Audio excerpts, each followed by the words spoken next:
Hello guys, तो फिर से दूसरी वीडियो आ गई है परीक्षा वाणी की। जहाँ पर लास्ट में छोड़ा था वहीं से आगे स्टार्ट करने वाले हैं। तो हम पहुँचे थे कुल पुलिस चौकियाँ कितनी हैं, 236। ठीक है, आज बात करेंगे साइबर थाने के बारे में। तो राज्य का जो पहला साइबर थाना है, राज्य का पहला साइबर थाना जहाँ पर साइबर क्राइम के लिए आप रिपोर्ट कर सकते हो, कोई भी ऑनलाइन फ्रॉड वगैरह कुछ भी होता है तो। ठीक है, ये है देहरादून में। देहरादून। और ये कब से काम कर रहा है? 25 मार्च 2015 से ये काम करने में लगा हुआ है। ठीक, उसके बाद फिर बात कर लेते हैं। देखो, आज मैं पेज ऐड करता हुआ जाऊंगा, क्योंकि जहाँ पर भी उत्तराखंड के मैप की जरूरत पड़ेगी हम इसको कर लेंगे थोड़ा बहुत। एक आध पेज एक्स्ट्रा ऐड करके इन्फॉर्मेशन ज़्यादा देने में सही रहता है। बाकी दूसरा साइबर थाना अगर हम कहें, ठीक है, दूसरा साइबर थाना, तो ये कहाँ पर है? ये रुद्रपुर में है। ठीक, 1 जनवरी 2021। बढ़िया इन्फॉर्मेशन। बाल मित्र थाना पहला, बाल मित्र थाना, ठीक है, फर्स्ट बाल मित्र थाना, तो वो कहाँ पर खुला है? वो है तुम्हारा देहरादून। जगह का नाम है डालनवाला। ठीक है, डालनवाला, लच्छीवाला, ये लास्ट में जिनमें वाला आता है ये सब देहरादून के ही होते हैं, तो इतना मतलब वो ध्यान रख लेना। दूसरा बाल मित्र थाना, सेकंड बाल मित्र थाना जो है ये खुला है हल्द्वानी। और हल्द्वानी कौन से जिले में आता है? ये आता है नैनीताल के अंदर। ठीक हो गया। हाँ, ठीक है, कोतवाली हल्द्वानी में है, मतलब कोतवाली जो है वहाँ पर। उसके बाद बात कर लेते हैं कुल गांव। अब यहाँ से जो इन्फॉर्मेशन है ये थोड़ा सा अलग टाइप की शिफ्ट होने लगी है। अभी तक थाने वगैरह के बारे में बात कर ले। कुल गांव कितने हैं? गांव में दो तरीके के होंगे। एक तो होंगे जो बसे हुए गांव हैं, ठीक है, उन्हें हम कहेंगे आबाद ग्राम। और एक जो गांव होंगे वो होंगे जो जिनमें मतलब लोग नहीं होंगे, जिसे हम गैर आबाद कह सकते हैं। ठीक है, गैर आबाद। तो टोटल गांव उत्तराखंड के अंदर हैं 16793। ठीक है, 16,793, 16793 इतने गांव हैं टोटल उत्तराखंड के अंदर। 16,793, जिसके अंदर 15,745 गांव ये आबाद हैं, और जो बचे हुए 1,039 गांव हैं ये गैर आबाद हैं, मतलब कि यहाँ पर अब लोग नहीं बसे हुए हैं। और कारण तुम्हें पता ही है, पलायन हो जाता है लोगों का, क्योंकि अच्छी फैसिलिटियाँ वगैरह नहीं मिलती हैं तो लोग वहीं चले जाते हैं शहरों की तरफ को। ठीक हो गया। और ये जो डेटा है ना ये 2011 का है, क्योंकि ये चीज़ें जनगणना के टाइम पर ही देखी भी जाती हैं। तो जनगणना लास्ट अभी 2011 में ही हुई थी। बाकी कोरोना नहीं होता तो शायद 10 साल में होती है जनगणना, तो अभी तक हो चुकी होती। बाकी अभी अब आगे देखते हैं हम, और आगे देखने वाले हैं।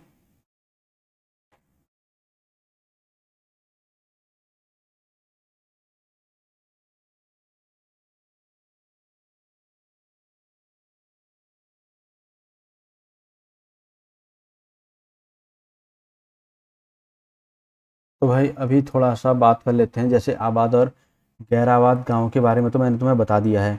ठीक है, इन आबाद गाँवों में भी ऐसा है ना, जनसंख्या बहुत कम है। देखो, मैं तुम्हें मैप में ही बता दूंगा। पहले यहाँ पर बात कर लेते हैं थोड़ा सा।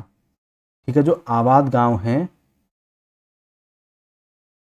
इन आबाद गांवों के अंदर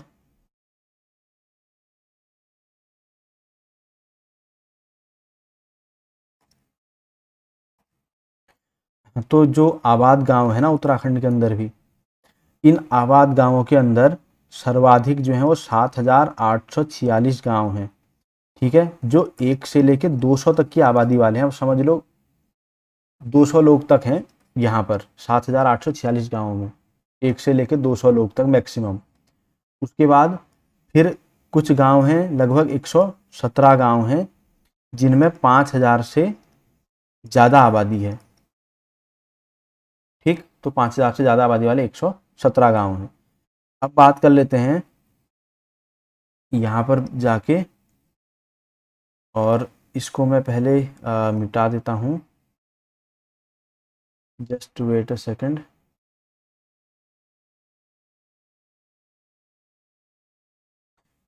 गलत ही हो गया, तो ये कर दिया हमने, ठीक हो गया। अभी बात कर लेते हैं, इसको थोड़ा यहाँ पर लाते हैं, और अब बात करते हैं सर्वाधिक जो, जैसे मैंने तुम्हें बताया कि 117 गांव ऐसे हैं उत्तराखंड में जहां की आबादी है 5,000 से ज़्यादा, और 7,846 7846 ऐसे गांव हैं जिनकी आबादी सिर्फ और सिर्फ 1 से लेकर 200 तक है, ठीक हो गया ना। और 5,000 से, एक चीज़ तुम्हें बता दूं, नगर पंचायत अभी छोड़ो, चलो ये भी नहीं बताता हूँ, ये आगे बात करेंगे। 3 चीज़ें होती हैं, देखो, एक होती है नगर पंचायत, ठीक, एक होती है नगर पालिका, और एक होता है नगर निगम। ये मैं आगे बात करूंगा क्योंकि ये सेपरेटली आ ही जाएगा बाद में, तो क्या चीज़ें हैं, क्योंकि अलग अलग आबादी के हिसाब से डिसाइड होता है कौन सा क्या बनेगा, ठीक है ना। तो अभी हम यहाँ पर बात करते हैं गाँवों की, तो यहीं पर आ जाते हैं वापस से। सर्वाधिक और सबसे कम आबाद गाँवों वाले ज़िले कौन से हैं, तो देखो पौड़ी जो है 3,142 गाँव हैं यहाँ पर जो आबाद हैं, ठीक है। और हरिद्वार है जहाँ पर 518 गांव हैं, मतलब ये अगल बगल ही हैं, समझ लो, ज़्यादा दूर नहीं है।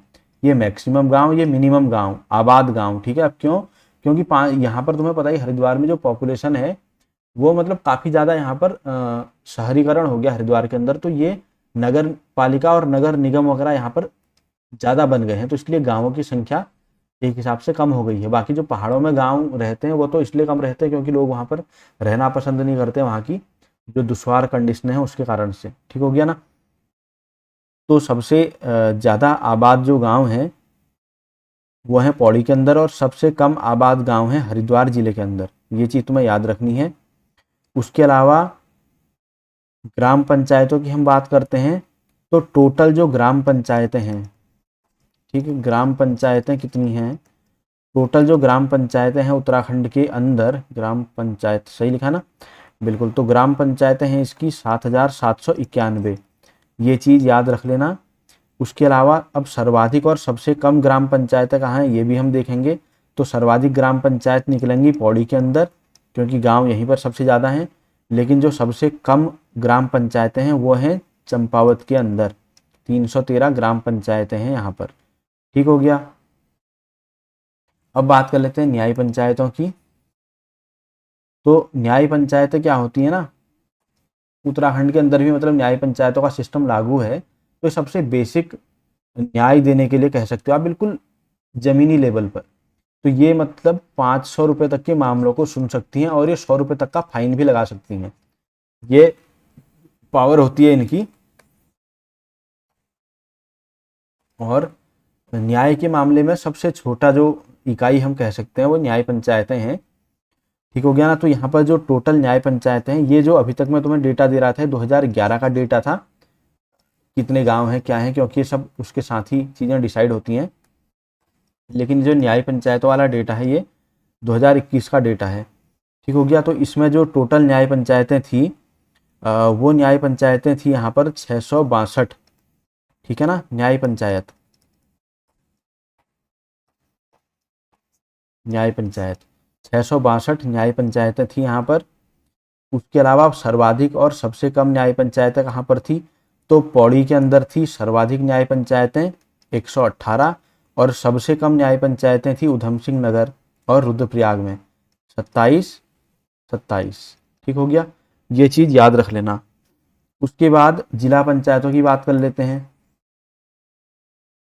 ठीक, ग्राम पंचायत, क्षेत्र पंचायत, जिला पंचायत, इस तरीके से होते हैं ना, ये जो हैं जो पंचायत सिस्टम है हमारा, उसके अंदर आप पढ़ने को मिलेगा आपको, वो मैं बताऊंगा आगे, आने वाला है सब कुछ, तो थोड़ा सा पेशेंस बना के रखो। फिलहाल यहाँ पर बात कर लेते हैं सर्वाधिक और सबसे कम न्याय पंचायतें हमने बता दी है। अब क्षेत्र पंचायतें की बात कर लेते हैं। तो क्षेत्र पंचायतें कितनी हैं, क्षेत्र पंचायत होती है ब्लॉक के अंदर, ठीक है ना, तो ब्लॉक के अंदर होती हैं क्षेत्र पंचायतें। 2021 का मैं तुम्हें डेटा दे रहा हूँ, ये अभी तक यही अवेलेबल है, ठीक है ना। तो क्षेत्र पंचायतें हैं यहाँ पर 95, ये हर ब्लॉक में हैं। तो तुम्हें पता है ब्लॉक कितने हैं हमारे, 95 ब्लॉक हैं, तो हर ब्लॉक में क्षेत्र पंचायत है, यानी कि 95 क्षेत्र पंचायत हो गई। ऐसी जो जिला पंचायतों की अगर हम बात करें तो उत्तराखंड के अंदर जिले कितने हैं? उत्तराखंड के अंदर जिले हैं 13। तो इसीलिए जिला पंचायतें भी कितनी हो जाएंगी? 13, क्योंकि हर जिले के अंदर एक जिला पंचायत है। ठीक, ये सब निपटा। अब बात कर लेते हैं जिला पंचायत के सदस्यों का चुनाव वो कौन करता है? तो वो मतदाता करते हैं। कौन से? 18 से ज़्यादा उम्र वाले, 18 प्लस एज वाले जो भी होते हैं वो जिला पंचायत के सदस्यों का चुनाव करते हैं, जिला पंचायत के सदस्यों का। ठीक है, इसमें कुछ पदेन भी होते हैं और कुछ जो है निर्वाचित होते हैं। ये सब इनकी पावर्स के बारे में, जो पदेन होते हैं वो कहाँ पर वोट करते हैं, कहाँ पर नहीं करते हैं, ये आगे सब कुछ आएगा। सो डोंट वरी, चीज़ें सब कुछ कवर करेंगे। अच्छा, जिला पंचायत का जो सचिव होता है, क्योंकि पंचायत क्षेत्र में जिला पंचायत ही यहाँ पर सबसे बड़ी रहती है, तो जिला पंचायतों का जो सचिव होता है ना, जिला पंचायत का, जिला पंचायत सचिव, उसे क्या कहते हैं या कौन होता है अगर हम कहें तो जिला पंचायत का सचिव होता है, इसको डीडीओ या इसको डीपीआरओ भी कहते हैं। ठीक है, डिस्ट्रिक्ट डेवलपमेंट ऑफिसर भी हुआ ये, मतलब जैसे वीडीओ होता है गांव लेवल पर, विलेज डेवलपमेंट, फिर बीडीओ हो जाता है ब्लॉक डेवलपमेंट। ठीक है, ब्लॉक डेवलपमेंट वाला आता है क्षेत्र पंचायत के लिए, क्षेत्र पंचायत का सचिव होता है। ठीक, फिर क्षेत्र पंचायत से बड़ा होता है जिला पंचायत, तो इसका सचिव होता है डीडीओ। ये चीज भी थोड़ा सा याद रखना। उसके बाद बात कर लेते हैं क्षेत्र पंचायत के जो सदस्य होते हैं उनको भी वही लोग चुनते हैं, 18 साल से ज्यादा उम्र वाले। ठीक है, ग्राम सभा के लोग चुनते हैं, ग्राम सभा के 18 से ज़्यादा एज वाले लोग चुनते हैं, यानी कि जो क्षेत्र पंचायत है उसके जो सदस्य होते हैं वो भी निर्वाचित होते हैं। ठीक है ना, जिला पंचायत के भी निर्वाचित हैं, क्षेत्र पंचायत के भी निर्वाचित हैं, ग्राम पंचायत के भी निर्वाचित हैं। ग्राम पंचायत वालों को ग्राम गांव के लोग वोट देंगे और क्षेत्र पंचायत वालों को ग्राम सभा के लोग वोट देंगे, और जिला पंचायत वालों के लिए फिर पूरा बड़ा एरिया आ जाता है। ठीक है ना, ये चीज़ है। जिला पंचायत में मतलब पर्टिकुलर जिले के जो लोग हैं वो उनको वोट देते हैं, क्योंकि जैसे जैसे एरिया बढ़ता जाएगा तो उस तरीके से चीज़ें चेंज होती जाती हैं, बढ़ती जा रही हैं। तो क्षेत्र पंचायत के जो अध्यक्ष यानी कि प्रमुख है उसका चुनाव कौन करता है? तो क्षेत्र पंचायत के सदस्य करते हैं अध्यक्ष का चुनाव, क्योंकि पहले क्षेत्र पंचायत के सदस्य उनको लोग चुन रहे हैं। ठीक है ना, ग्राम सभा वाले वोट दे रहे हैं और वोट देने के बाद क्षेत्र पंचायत के सदस्यों को चुना, उन सदस्यों ने फिर एक बंदे को और सेलेक्ट कर लिया जिसको उन्होंने क्षेत्र पंचायत का अध्यक्ष बना दिया।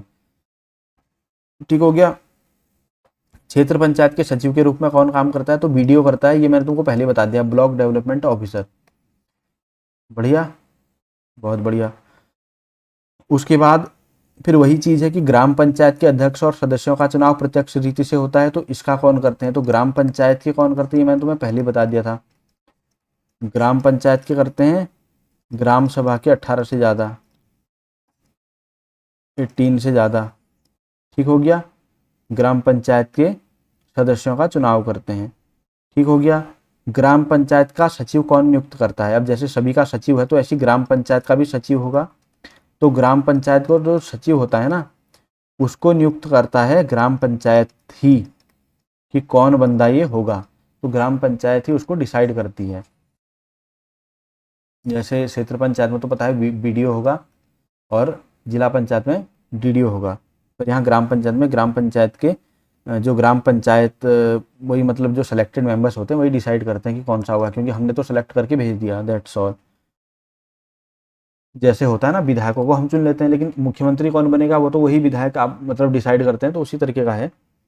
उसके बाद बात कर लेते हैं पंचायती राज संशोधन विधेयक कब आया था? 2008 में। ठीक है, पंचायती राज संशोधन विधेयक, इसके अंतर्गत एक काम किया गया। 2008 में मुख्यमंत्री थे खंडूरी जी। ठीक है, तो कई बार ये भी पूछ देता है कि उस समय मुख्यमंत्री कौन थे, तो खंडूरी थे। और इसमें काम किया हुआ कि ग्राम पंचायतों में 50% आरक्षण कर दिया गया महिलाओं के लिए। ठीक, महिलाओं के लिए आरक्षण कर दिया गया 50%। बढ़िया हो गया। उसके बाद बात कर लेते हैं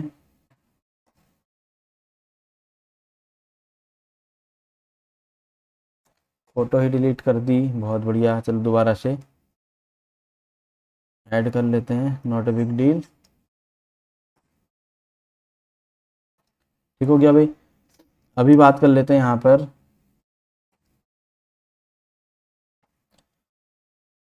पंचायती राज संशोधन विधेयक हो गया। अब बात कर लेते हैं सर्वाधिक नगरों वाला जिला। देखो नगर कितने हैं, 41 हैं उत्तराखंड के अंदर, और शहर हैं 116। ठीक, उसके बाद बात करेंगे सर्वाधिक नगरों वाला जिला है, ये है तुम्हारा हरिद्वार, इसमें है 24 नगर। ठीक, सबसे कम नगर वाला जिला है बागेश्वर, जिसमें है 1 नगर। ठीक हो गया। उसके बाद नगर निगम जो होते हैं, ठीक है, मैदान में 1 लाख और पहाड़ में 90,000 या उससे ज़्यादा की आबादी में बनाए जाते हैं। तो टोटल जो नगर निगम है अभी तक, ठीक है, नगर निगम है 9, जिसमें जो श्रीनगर है वो सबसे लेटेस्ट बना था नगर निगम की कैटेगरी में।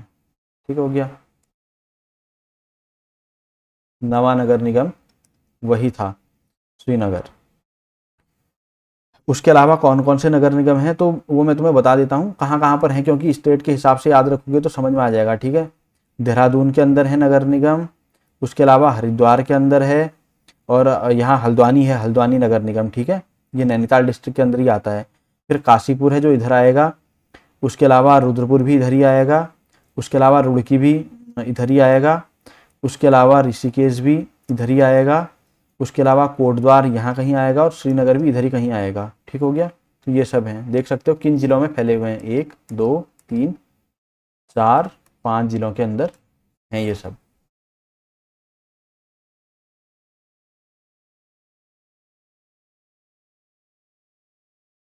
ठीक, उसके बाद बात करेंगे नगर पालिका परिषदों की।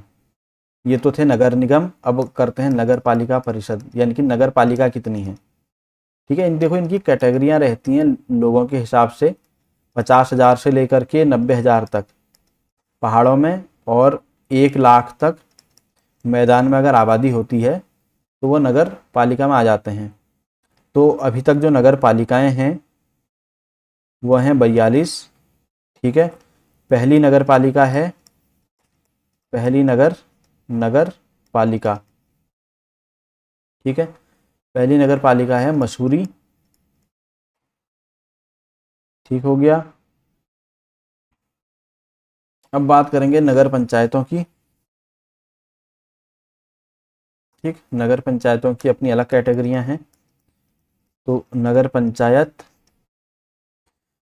पंचायत है 5 से 50,000 तक की आबादी, 50,000 तक की आबादी में बनता है नगर पंचायत। तो कितनी नगर पंचायतें हैं टोटल, 51 हैं। ठीक हो गया। विकास प्राधिकरण जो होते हैं, विकास प्राधिकरण टोटल कितने हैं, 14 हैं 2021 के अनुसार। ठीक है, आवास विकास परिषद 1 है,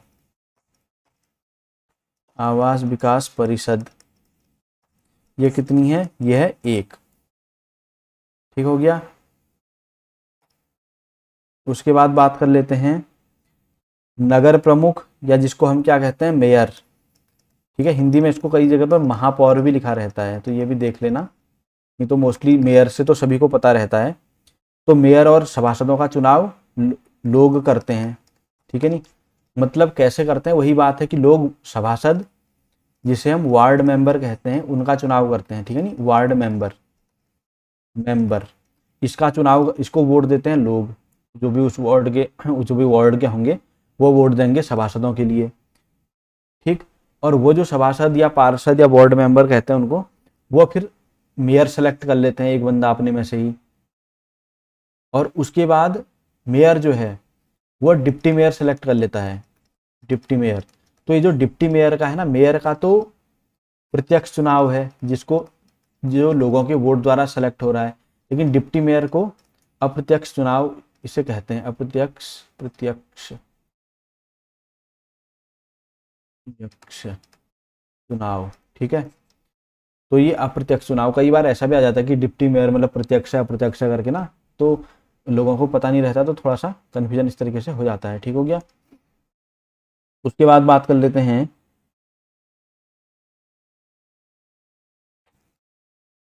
कैंटोनमेंट बोर्ड कितने हैं। कैंटोनमेंट बोर्ड यानी कि छावनी परिषद जिसको कहते हैं, सेना की होती है ना छावनियाँ, तो ये हैं 9। ठीक है, उसके अलावा नोटिफाइड एरिया जो होते हैं इनकी तो उतनी ज़रूरत नहीं पड़ेगी, एक ही है, औद्योगिक कस्बे देख लो, तो लिखा है तो मैंने सोचा बता देता हूँ। औद्योगिक कस्बे ये कितने उत्तराखंड के अंदर, 2 हैं। ठीक हो गया। अब कुछ मेन चीज़ों की बात करते हैं जो होने वाली हैं, थोड़ा सा अच्छी मेन चीज़ें, और वो होने वाली हैं राज्य में वनों के प्रबंधन और नियंत्रण हेतु वन पंचायत कब से बने हैं। ठीक है, तो वन पंचायत वनों के प्रबंधन और नियंत्रण का काम रहता है वन पंचायतों का, तो ये 1931 से बनी है, 1931 से। ठीक है, पहली बार तब से बनना शुरू हुआ था। उसके बाद ग्राम पंचायत की तरह जो वन पंचायतें होती हैं ये भी कानूनी होती हैं, तो कानूनी संस्था है ये। ठीक, मतलब कानून से बनी हुई हैं, ये संवैधानिक नहीं है, इतना याद रखना। इनके इनके बारे में संविधान के अंदर कुछ नहीं लिखा है, ये कानून ला करके उससे बनती हैं।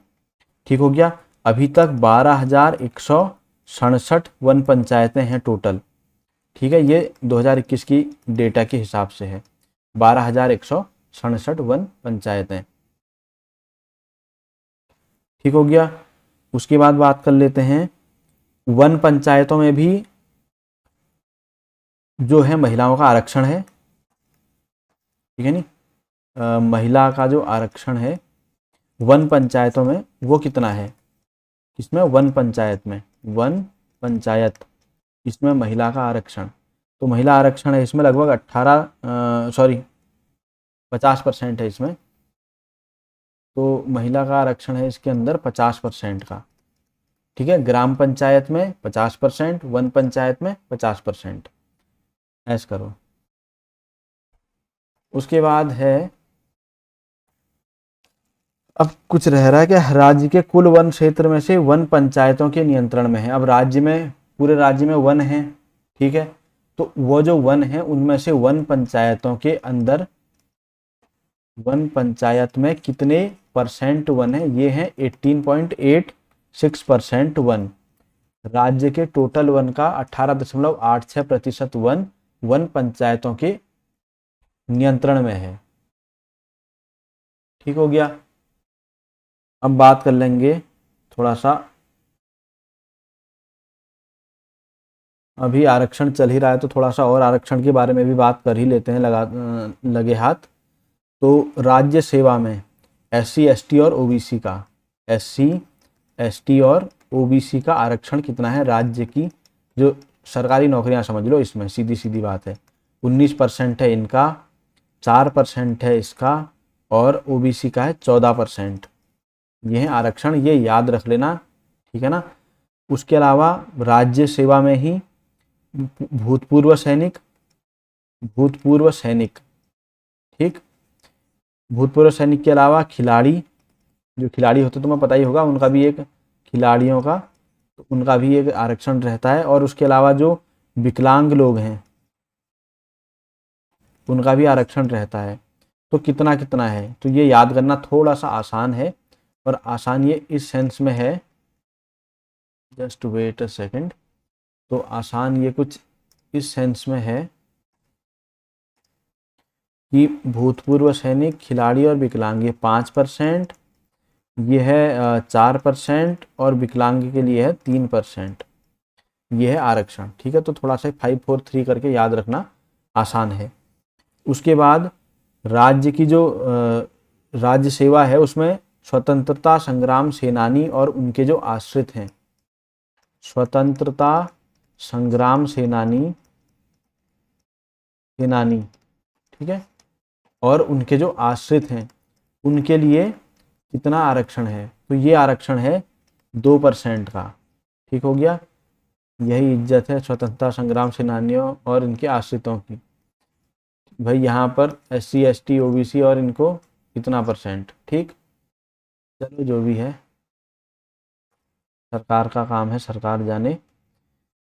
उसके बाद महिलाओं हेतु क्षैतिज आरक्षण कितना है, किसमें, राज्य सेवा में। बिल्कुल, राज्य सेवा यानी सरकारी नौकरी में, स्टेट में जो सरकारी नौकरी है उसमें, इसमें 30% आरक्षण है महिलाओं को। ठीक हो गया। और अब बात कर लेते हैं राज्य सेवा, राज्य सूचना आयोग, ऐसे कर लेते हैं ना, ये ठीक है, इससे करेंगे। राज्य सूचना आयोग,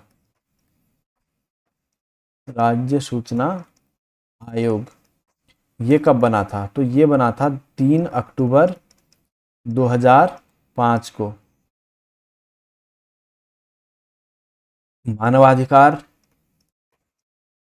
आयोग राज्य का, ठीक है, राज्य मानवाधिकार आयोग ये बना था 2011 के जुलाई में, जुलाई 2011 में। ठीक है।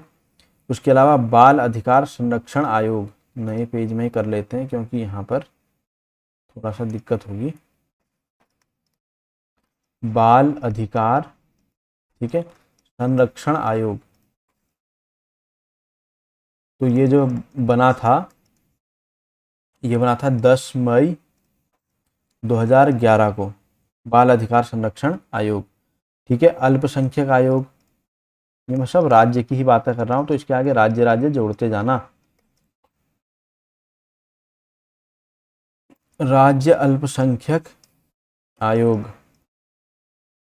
जो अल्पसंख्यक से रिलेटेड चीज़ों को देखता है राज्य के अंदर, तो ये बना था 10 मई 2003 को। ठीक हो गया। उसके बाद बात कर लेते हैं राज्य विधानसभा द्वारा सेवा का अधिकार कानून, राज्य विधानसभा के द्वारा सेवा का अधिकार कानून ये कब लाया गया, 2011 में। ठीक। सेवा का अधिकार अधिनियम जो है उसके अधिकार, उसके अंडर में जनता के अधिकारों की रक्षा हेतु सेवा अधिकार आयोग बनाया गया। ये था सेवा अधिकार कानून, 2011 में आया। और इसी कानून के बाद फिर एक आयोग बनाया गया, सेवा अधिकार आयोग। ठीक है। तो आयोग बनाया गया, जो वो बनाया गया, ऊपर लिख दूं जरा सा, 1 मिनट रुकना, सेवा का अधिकार यहीं पर लिख देता हूं, सेवा का अधिकार आयोग कानून आया था 2011 में। ठीक है। और सेवा का अधिकार आयोग जो बना, ये बना है 13 मार्च 2013 को। ठीक हो गया। सेवा का अधिकार आयोग जनता द्वारा अपनी समस्याओं को ऑनलाइन दर्ज कराने के लिए सरकार ने एक वेबसाइट बनाई हुई है। ठीक है। जिसमें तुम अपनी कंप्लेंट वगैरह कोई भी है तो उसको डाल सकते हो। और वो जो है वो 26 जनवरी 2013 से चल रही है। ठीक है। और वो आयोग, वो साइट क्या है, समाधान.uk.gov.in, थोड़ा सा गड़बड़ कर दी है मैंने, समाधान.uk.gov.in, तो ये कहलाती हैं डोमेन। ठीक है। नहीं, GOV गवर्नमेंट वाली साइटों के लिए आती हैं, इनसे इंडिया हो गया, UK से उत्तराखंड हो गया, बाकी ये है समाधान पोर्टल, तो ये समाधान हो गया। ठीक है। तो ये तो थे जो अभी तक के कुछ ऐसी चीज़ें मतलब हमने सीखी हैं इसमें जो डेटा से जुड़ी हुई थी। अब थोड़ा सा आइटम पढ़ लेते हैं जो नियुक्तियों के बारे में है। ठीक है। नियुक्तियां कि पहला कौन था, क्या था। ठीक है। तो ये सब हम पढ़ेंगे अभी इसमें। तो अब बात कर लेते हैं प्रथम राज्यपाल की। तो प्रथम राज्यपाल तुम्हें पता ही है, इसे बार बार बताने की जरूरत तो है नहीं, सुरजीत सिंह बरनाला थे। ठीक है, दूसरे राज्यपाल देखो मैं इस प्रथम वाले को लिख देता हूँ राज्यपाल में। ठीक है, राज्यपाल में सुरजीत सिंह बरनाला। अब ये कब तक रहे थे, ये रहे थे 2003 तक। मैं सिर्फ और सिर्फ सन लिख रहा हूँ, 7 जनवरी 2003, ऐसे पूरा नहीं लिख रहा हूँ, जरूरत भी नहीं है। बहुत ही रेयर केसेज में इस तरीके के क्वेश्चन आते हैं, और एकदम डेट वगैरह ऐसे नहीं, मतलब इन चीज़ों में ज़्यादा आती है। कौन था क्या था ये तो ठीक है यहाँ तक। तो 2003 तक जो है ये, अब कोई किसी कारण से अगर जैसे कोई ये मतलब हाईलाइट में रहते हैं तब थोड़ा डिटेल में चीज़ें आती हैं। सुरजीत सिंह बरनाला, ठीक है, प्रथम राज्यपाल थे, 2003 तक रहे। दूसरे राज्यपाल थे सुदर्शन अग्रवाल, फिर BL जोशी, फिर मार्गरेट अलवा, अजीज कुरैशी, कृष्णकांत पॉल, बेबी रानी मौर्य, और अभी 15 सितंबर 2021 से कौन है, लेफ्टिनेंट जनरल गुरमीत सिंह। ठीक है भाई, ये हो गया। ये हैं अभी राज्यपाल उत्तराखंड के। अभी राज्यपाल के अलावा हम बात करेंगे मुख्यमंत्रियों की। तो मुख्यमंत्री अंतरिम सरकार में तो तुम्हें पता ही है, नित्यानंद स्वामी थे पहले मुख्यमंत्री, और फिर भगत सिंह कोश्यारी बन गए थे। वो अंतरिम सरकार में ही बने थे दोनों। ठीक है, ज़्यादा मतलब ज़्यादा लंबे टाइम तक नहीं रहे थे। जैसे नित्यानंद स्वामी की मैं बात करूं, नित्यानंद स्वामी तो वह जब उत्तराखंड बना था 9 नवंबर 2000 तब से बन गए थे, और ये रहे थे 2001 अक्टूबर, यानी कि 29 अक्टूबर 2001 तक। ठीक है, उसके बाद यहाँ से बन गए थे भगत सिंह कोश्यारी, भगत सिंह कोश्यारी, और ये 29 अक्टूबर 2001 से, और ये रहे थे 2 मार्च 2002 तक।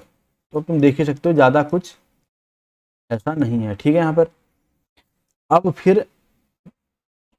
इलेक्शन हुए तो निर्वाचित सरकार आई, तो उसमें कांग्रेस चुन के आई थी। तो कांग्रेस के जो मतलब निर्वाचित सरकार में पहले मुख्यमंत्री जिन्होंने अपने 5 साल कंप्लीट करे हैं, क्योंकि अभी तक और कोई कर नहीं पाया है, तो वो नारायण दत्त तिवारी थे। ठीक है, ND तिवारी, और ये रहे थे मतलब जब इन्होंने शपथ ली थी, क्योंकि इलेक्शन तो 14 मार्च 2002 को रिजल्ट वगैरह आ चुका था इनका। बाकी विधानसभा सॉरी इस दिन विधानसभा बन चुकी थी, विधानसभा 14 मार्च 2002 को। ठीक है, 2 फरवरी को, 14 फरवरी को मैंने बताया था ना पहले भी वीडियो में, तो 14 फरवरी 2002 को इलेक्शन हुए थे। ठीक, 14 मार्च 2002 को विधानसभा, और बीच में 2 मार्च ये डेट आएगी। 2 मार्च को क्या हुआ था उसके बारे में बात कर लेते हैं। तो 14 फरवरी को इलेक्शन हुए, 2 मार्च को मुख्यमंत्री अपने बन गए, कौन, नारायण दत्त तिवारी। 2 मार्च 2002, ठीक है, 2002 से ND तिवारी बन गए। ठीक, और कब तक रहे ये इन्होंने अपना पूरा कार्यकाल पूरा किया 7 मार्च, ठीक है, 2007 तक। यही है जिनने 5 साल पूरे करे हुए हैं, बाकी किसी ने 5 साल पूरे नहीं करे हैं। उसके बाद फिर बनते हैं भुवन चंद खंडूरी, फिर रमेश पोखरियाल निशंक, फिर से भुवन चंद खंडूरी, फिर उसके बाद कांग्रेस की सरकार में विजय बहुगुणा आ गए, फिर हरीश रावत आ गए। ठीक है, हरीश रावत 17 तक थे, फिर इलेक्शन हो गए, फिर बीजेपी जीत गई, फिर त्रिवेंद्र सिंह रावत आ गए, तीरथ सिंह रावत आ गए, पुष्कर सिंह धामी आ गए, जिसमें तीरथ सिंह रावत जो हैं ये 10 मार्च 21 से लेके 10 मार्च 2021 से लेकर के 4 जुलाई 2021 तक, अब समझ सकते हो कितना ही टाइम है, मार्च से अप्रैल मई जून जुलाई, मतलब 3-4 महीने के लिए तीरथ सिंह रावत ये रहे, ये सबसे कम टाइम तक मुख्यमंत्री रहे हैं उत्तराखंड के। ठीक है, उसके उसके बाद फिर पुष्कर सिंह धामी आ गए, और फिर वही चल रहे थे 22 मार्च 2022 तक, फिर से वही इलेक्शन वगैरह होते हैं, और उसके बाद फिर वही 23 मार्च, मतलब यही समझ लो 2022 से इलेक्शन हुए, फिर वही जीत के आ गए, वापस से वही बन गए, कौन, पुष्कर सिंह धामी, पुष्कर सिंह धामी। ठीक हो गया, ये चंपावत से लड़ते हैं चुनाव। उसके बाद बात कर लेते हैं अब प्रथम विधानसभा के अध्यक्ष प्रकाश पंत थे, मैंने पहले बता रखा है। प्रथम निर्वाचित विधानसभा के अध्यक्ष यशपाल आर्य थे। उसके अलावा ये क्वेश्चन थोड़ा सा इंपॉर्टेंट है कि प्रथम विधानसभा के अध्यक्ष तो यशपाल आर्य थे निर्वाचित वाले के, तो दूसरी विधानसभा या दूसरी निर्वाचित जिसे कहेंगे, या टोटल में कहें तो तृतीय विधानसभा, तृतीय विधानसभा, इसके जो स्पीकर थे ये कौन थे? दो तक तो आदमी कई बार याद रख लेता, लेकिन तीन याद नहीं रहता है, तो ये ध्यान रख लेना कि जो तृतीय विधानसभा थी उसके स्पीकर थे हरबंश कपूर, और ये उस समय बीजेपी की गवर्नमेंट जीती थी, तो ये बीजेपी से ही थे। ठीक हो गया ना। उसके बाद फिर चौथी विधानसभा में गोविंद सिंह कुंजवाल, और पांचवी विधानसभा में प्रेमचंद अग्रवाल, वो उस समय फिर बीजेपी जीती थी। और फिर अभी कौन है? अभी है रितु खंडूरी। ठीक है, रितु खंडूरी, भुवन चंद्र खंडूरी की बेटी रितु खंडूरी। ये जब से नई गवर्नमेंट बनी है, यानी कि 26 मार्च 2022 से अभी तक यही है, पहली महिला स्पीकर यहाँ की हैं। ठीक हो गया। उसके अलावा बात कर लेते हैं प्रथम विधानसभा उपाध्यक्ष की। प्रथम विधानसभा उपाध्यक्ष, अध्यक्ष तो हमें पता ही है प्रकाश पंत थे प्रथम विधानसभा के, और उस समय जो उपाध्यक्ष थे वो थे विजय बर्थवाल। लेकिन एक चीज ध्यान में रखना भाई, ये पॉइंट तो मैंने भी अभी नोट किया बताते समय, ये 2007 से लेके 2012 तक थी, यानी कि उससे पहले यहाँ पर उपाध्यक्ष की पोस्ट ही नहीं थी। समझ रहे हो नहीं? तो ये 2007 में आई होगी उपाध्यक्ष की पोस्ट, तो ये रहे, और अभी अभी कुछ आइडिया नहीं है इसका। ठीक है, अगर आप जान रहे हो कि कौन है तो बता देना कमेंट करके, हमें भी पता चल जाएगा। ठीक है ना, ये हो गया। उसके बाद अब बात कर लेते हैं न्यायाधीशों के बारे में। तो पहले मुख्य न्यायाधीश कहाँ के? उत्तराखंड हाई कोर्ट के, ए देसाई, अशोक अभेंद्र देसाई। ठीक है, ये थे। उसके अलावा जो न्यायाधीश हैं वो टोटल मतलब 11 जज होते हैं मुख्य न्यायाधीश को मिला करके, अभी इतने हैं। और अभी जो जज हैं ये 12वें नंबर के जज हैं, 12वें जज। ठीक है, मुख्य जज जो है विपिन सांघी, विपिन सांघी।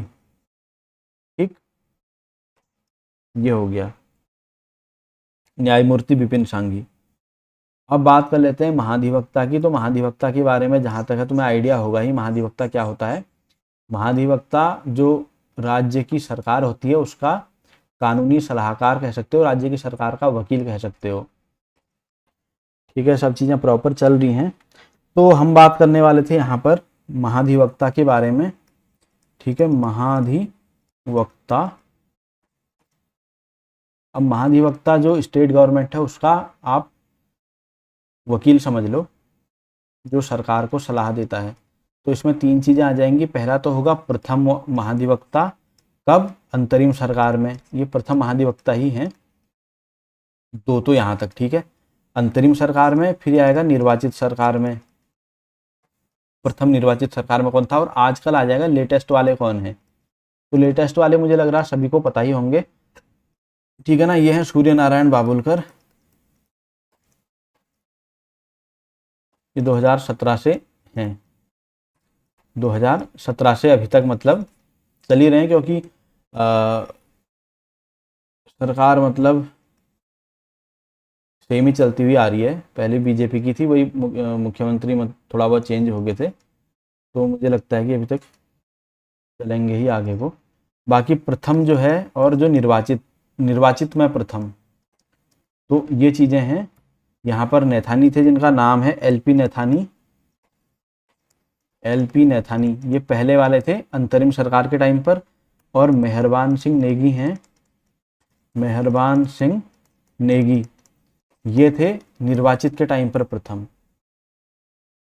ठीक, उसके बाद बात करने वाले हैं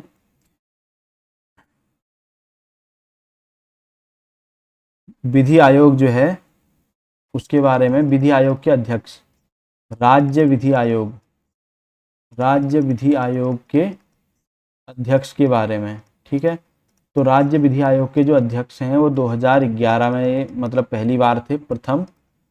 तो प्रथम राज्य विधि आयोग के जो अध्यक्ष थे वो थे न्यायमूर्ति धर्मवीर शर्मा, न्यायमूर्ति धर्मवीर शर्मा, ये प्रथम अध्यक्ष थे राज्य विधि आयोग के। और आजकल जो लेटेस्ट मतलब हैं, ये तो लेटेस्ट वाले, ये तो बदलते रहेंगे ना आपके टाइम के हिसाब से। तो अभी फिलहाल ये हैं न्यायमूर्ति राजेश टंडन, राजेश टंडन। और ये 2018 15 जनवरी 2018 से अपनी पोस्ट पर बने हुए हैं विधि आयोग के अध्यक्ष के रूप में। ठीक हो गया। उसके बाद बात करने वाले हैं वित्त आयोग के बारे में, क्योंकि कुछ मेन आयोग होते हैं, विधि आयोग है, वित्त आयोग है, मानवाधिकार आयोग है, तो इनके बारे में थोड़ा जानना जरूरी है। तो राज्य वित्त आयोग के बारे में, राज्य वित्त आयोग, इसके अध्यक्ष कौन कौन रहे हैं? तो एक तो होगा प्रथम अध्यक्ष, फिर आएगा वर्तमान अध्यक्ष। ठीक है, दोनों चीजें हम कवर करने की इसमें कोशिश करेंगे। तो प्रथम अध्यक्ष जो थे राज्य वित्त आयोग के वो थे आर के धर, ठीक है ना, आर के धर। ये वही 2001 से ही बन चुके थे। और अभी वर्तमान में है इंद्र कुमार पांडे। वर्तमान में कौन है? वर्तमान में है इंद्र कुमार पांडे, ठीक, वित्त आयोग के। इसके बाद आगे बढ़ जाते हैं और बात कर लेते हैं मानवाधिकार आयोग के बारे में। तो जो मैं पहले कह रहा था वो आ ही चुका है, मानवाधिकार आयोग। कौन सा वाला? हम राज्य के बारे में पढ़ रहे हैं तो हम फिलहाल राज्य की ही बात करेंगे। फिर एक होता है देश का, वो जब मैं कंबाइंड पढ़ाऊंगा करंट अफेयर्स में तो तभी ये चीज़ें गिनी जाएंगी। तो राज्य मानवाधिकार आयोग के प्रथम कौन थे और वर्तमान कौन है, दो चीज़ें जानना बहुत ज़रूरी है। ठीक हो गया। तो प्रथम थे विजेंद्र जैन, विजेंद्र जैन, ठीक। और वर्तमान जो हैं मानवाधिकार आयोग के हैं न्यायमूर्ति विजय कुमार बिष्ट, विजय कुमार बिष्ट। ठीक हो गया, ये हैं। फिर आगे बढ़ते हैं हम इसमें। तो फिर बात करते हैं महिला आयोग, राज्य महिला आयोग, फिर प्रथम और वर्तमान महिला, ठीक है ना, राज्य महिला आयोग। इसमें भी हम बात करेंगे प्रथम कौन था और वर्तमान कौन है। तो राज्य महिला आयोग में जो प्रथम थी वो थी श्रीमती संतोष चौहान। तो ये डॉक्टर उपाधि थी, तो लिख लेते हैं इसको भी, डॉक्टर श्रीमती संतोष चौहान, संतोष, ठीक है, संतोष चौहान। उसके बाद वर्तमान में है कुसुम कंडवाल, कुसुम कंडवाल महिला आयोग की। ठीक है, ये 2022 से है, तो ये जनवरी 2022 से है कुसुम कंडवाल। ठीक हो गया। उसके बाद बात कर लेते हैं महिला आयोग का हो गया। बाल अधिकार संरक्षण आयोग की बात कर लेते हैं, राज्य के बाल अधिकार संरक्षण आयोग। इसके प्रथम कौन थे और इसके वर्तमान कौन हैं? तो प्रथम थे इसमें अजय सेतिया,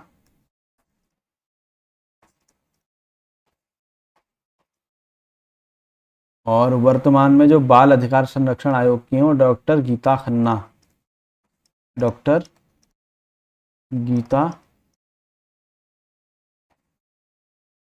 खन्ना। ये 2022 से ही हैं ये भी, ठीक है। तो मतलब थोड़ा फर्स्ट वाले हम इनको निपटाते हैं, ये जरूरी भी हैं। फिर ओबीसी आयोग, इसमें हम वर्तमान में ही देखते हैं, ठीक है, वर्तमान कौन चल रहा है, क्योंकि ये ओबीसी आयोग में है कल्पना सैनी, कल्पना सैनी। उसके अलावा आएगा ST और फिर आएगा SC। सबके आयोग हैं बताइए तुम्हें। तो ST आयोग में है मुकेश कुमार और SC आयोग में है मूरत राम शर्मा। ठीक हो गया, ये इनके अध्यक्ष हैं।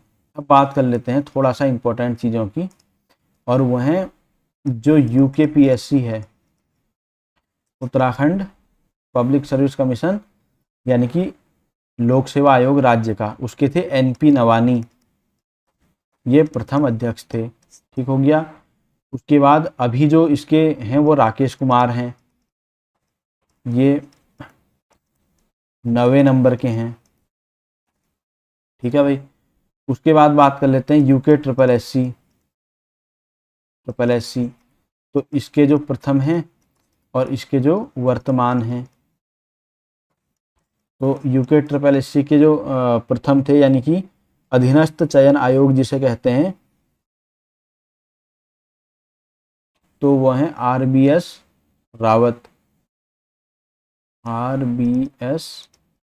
रावत। और वर्तमान वाले जो हैं वो हैं गणेश मर्तोलिया, ये याद रख लेना। ठीक है, गणेश मर्तोलिया, ये अक्टूबर 2022 से हैं, अक्टूबर 2022 से। ठीक हो गया। ये IPS ऑफिसर रह चुके हैं, ये भी थोड़ा ध्यान रख लेना। ठीक है, उसके बाद आगे बात कर लेते हैं। और अब आते हैं यहाँ पर राज्य लोकायुक्त प्रथम राज्य लोकायुक्त। ठीक है, तो जो लोकायुक्त थे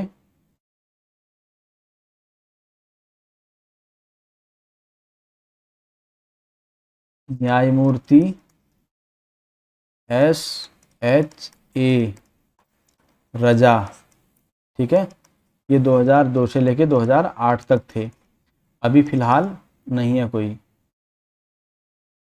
ठीक, उसके बाद बात कर लेते हैं निर्वाचन आयुक्त प्रथम वाले और वर्तमान वाले। तो प्रथम निर्वाचन आयुक्त तो होते हैं जो राज्य के चुनाव में, मतलब चुनाव, क्योंकि राज्य निर्वाचन आयोग हुआ तो चुनाव का काम रहता है उसका। ठीक है ना, तो ऐसे ही जो भी राज्य में वाले इलेक्शन होते हैं वो करवाते हैं। तो प्रथम वाले थे प्रथम और वर्तमान। ठीक है, प्रथम वाले थे दुर्गेश जोशी निर्वाचन। ठीक है, निर्वाचन आयुक्त, मुख्य निर्वाचन आयुक्त जिसे कहते हैं, और ये भी राज्य के। और वर्तमान में बात करें तो चंद्रशेखर भट्ट है, चंद्रशेखर भट्ट। ठीक है, यह 11 जुलाई 2018 से। ठीक हो गया, बढ़िया है। उसके अलावा मुख्य सूचना आयुक्त राज्य सूचना आयोग।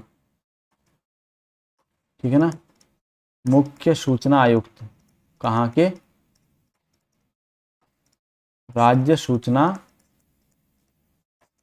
आयोग के।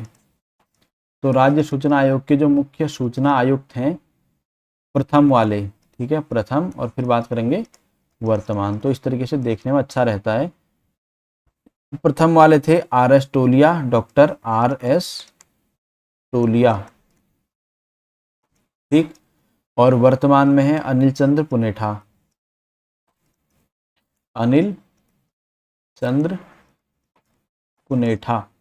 ठीक हो गया।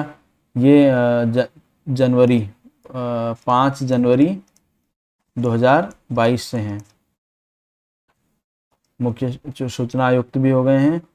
उसके अलावा अल्पसंख्यक आयोग के वर्तमान अध्यक्ष, अल्पसंख्यक आयोग के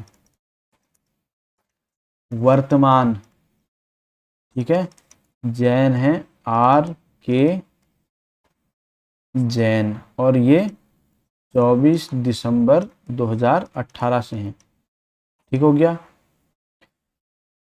उसके बाद मुख्य आयुक्त, राज्य सेवा का अधिकार, राज्य सेवा का अधिकार, ठीक है नहीं। इसके जो मुख्य आयुक्त है, मुख्य आयुक्त, ये प्रथम कौन थे और फिर वर्तमान में कौन है, दोनों के बारे में हम बात कर लेंगे। तो प्रथम थे आलोक कुमार जैन,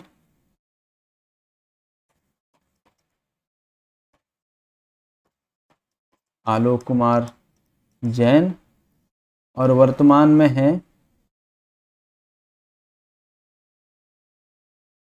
एस रामास्वामी। ठीक है, और ये हैं तुम्हारे जून 2020 से, ठीक है, अपनी इस पोस्ट में। उसके बाद प्रथम मुख्य सचिव राज्य प्रशासन, राज्य प्रशासन के प्रथम, ठीक है नी, मुख्य सचिव। तो ये प्रथम कौन थे? प्रथम मुख्य सचिव थे अजय विक्रम सिंह,